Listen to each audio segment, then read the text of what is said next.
Hi guys, welcome back to another episode of GTA 6 News. So, in today's video we've got a few things to talk about. So firstly, Rockstar have filed a trademark infringement against a company called Remedy Games. So Remedy worked with Rockstar Games to bring out remastered versions of Max Payne 1 and 2, and Rockstar have actually issued a trademark dispute against Remedy.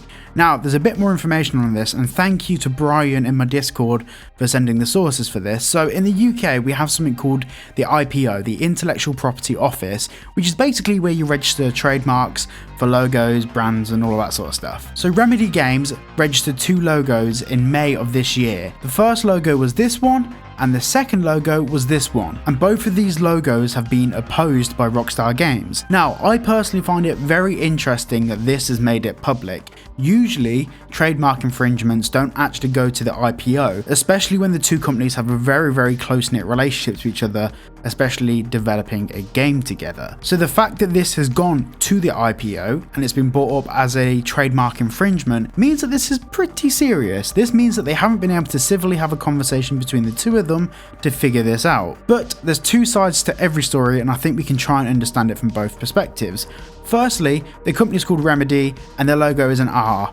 It makes sense. It's impossible to copyright a letter, and the letter is in a different font, a different style, and a different format to Rockstar's logo. However, from Rockstar's perspective, especially Take-Two Interactive's perspective, these two companies working together and having somewhat similar logos isn't necessarily a good thing. Now, if Remedy have had this logo for like 10 years, 15 years, 20 years, it wouldn't really be contentious. It would merely be a coincidence. However, Remedy only changed their logo in May of 2023, which is after they started working with Rockstar Games. This is why Rockstar have potentially kicked up a bit of a fuss, and not so much Rockstar. Their parent company, Take-Two Interactive, probably wouldn't be too happy about a company changing their logo to be somewhat similar to Rockstar's, as it doesn't necessarily represent both companies as being different, even though they are. I think the main issue that Rockstar would have is with this logo, which doesn't say Remedy on it. It's simply an R, albeit a broken up R and a staggered up pixelated R, but it's still pretty close.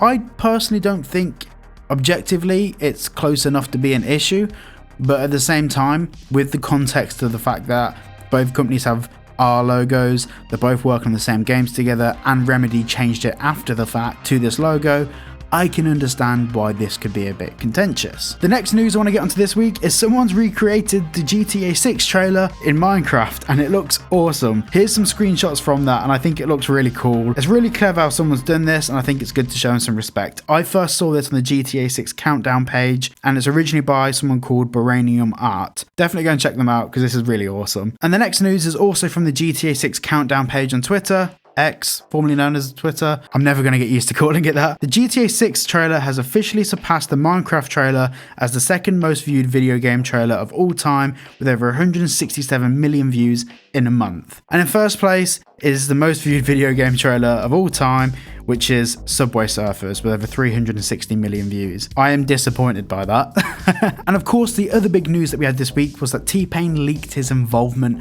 with GTA 6. Now, a lot of people are saying it's fake.